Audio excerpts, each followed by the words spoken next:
আমি civil engineer Subhadip Chakraborty. এটা আমাদের এখন রিসেন্ট প্রজেক্টটা চলছে নতুন পাড়া অঞ্চলে। এটা হচ্ছে 3টা রেডি হয়ে গেছে, আর 3টার সাথে সাথে আপনারা এই বিল্ডিংটাও দেখতে পাচ্ছেন। আমরা অ্যাজ পার 3D অনুযায়ী জিনিসটাকে বানানোর চেষ্টা করছি।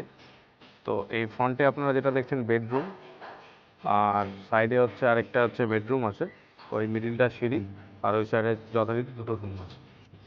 ইন্টেরিয়ারটা আমরা এখন আপনাদের দেখাতে চলেছি। এই এখন আমরা সিঁড়ির এখানে দাঁড়িয়ে সাইডে আমরা এখন আপনাকে ভেতরে দুটো বেডরুম, ডাইনিং, কিচেন সবই কনস্ট্রাকশন চলছে এই মুহূর্তে, সেই রিলেটেড আমরা এখন দেখাতে চলেছি আপনার। এই যে আমরা এখন ডাইনিং পার্টে আছি, সিঁড়ি দিয়ে একটু জায়গাটায় লবিটায় উঠেছি। এই ডান দিক পার্টটা পুরো যে অংশটা দেখতে পাচ্ছেন এত পুরো হিউজ পরিমাণে, আর কলমগুলো অনেক ডিজাইন করা হয়েছে যাতে ডাইনিং স্পেসটা যাতে ক্লিয়ার থাকে। এদিকে আমাদের দুটো বেডরুম আছে, দুটো বেডরুমের মধ্যে একটা ঢুকেই সিঁড়ি দিয়ে লবি দিয়ে উঠেই বাঁদিকে একটা বেডরুম, তারপর একটা মাস্টার বেডরুম আছে। মাস্টার বেডরুমের সাথে আমাদের অ্যাটাচ টয়লেট, আর তার সাথে হচ্ছে কমন বাথরুম আছে। প্যারোট বলে যে ডিজাইনটা আমাদের থ্রির মধ্যে দেখানো হয়েছে সেটাই এখন করা হয়েছে। এটা ডিজাইনটা সামান্য থ্রির থেকে একটু চেঞ্জ হয়েছে প্র্যাকটিক্যাল সিচুয়েশন অবস্থা। তো এটাই আমাদের দুটো বক্স যেটা করা আছে, এদিকে দুটো বক্স তো আছেই, তার সাথে ফ্রন্টে যে প্যারাপেট ওয়ালটা আছে তার মধ্যে এই ব্লকিংটা যেটা আছে সেখানের মধ্যে কিছু জিনিস আরও ডিজাইনটা অ্যাড করা হয়েছে।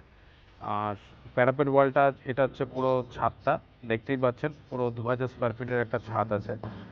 আর তার সাথে হচ্ছে আপনার মাল্টিরুমের পাশে আরেকটা আমাদের রুম তৈরি হচ্ছে just for store room purpose.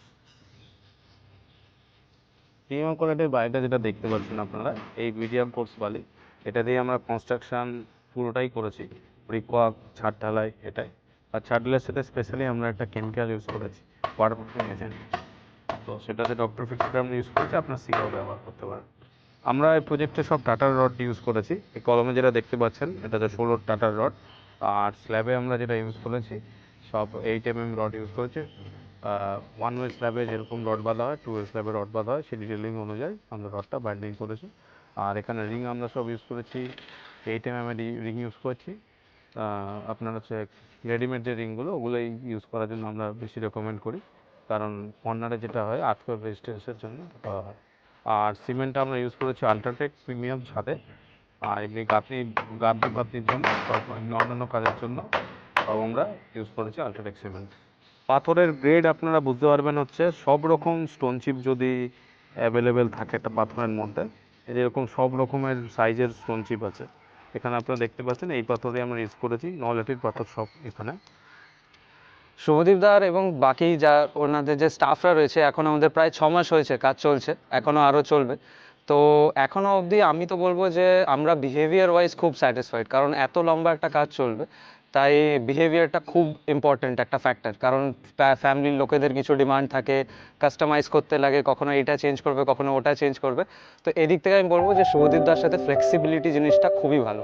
Plus কনস্ট্রাকশনে একদম ডে ওয়ান থেকে মেটিরিয়ালের কোন কোয়ালিটি বেটার হবে, কোনটা করলে আরও বেটার হয়, মানে স্ট্রেংথ বাড়বে বিল্ডিংয়ের, এটসেট্রা, এগুলোকে টাইম নিয়ে এক্সপ্লেন করা এবং এই মেটেরিয়ালগুলোর স্যাম্পল দেখানো। মানে পুরো এমন না যে বাস তাড়াতাড়ি একটা পুরো মাল ফেলে দিল আর তারপর কাজ শুরু হয়ে গেল, আমরা টাইমও পেলাম না কিছু দেখার, কোনো এরকম রাশ ছিল না।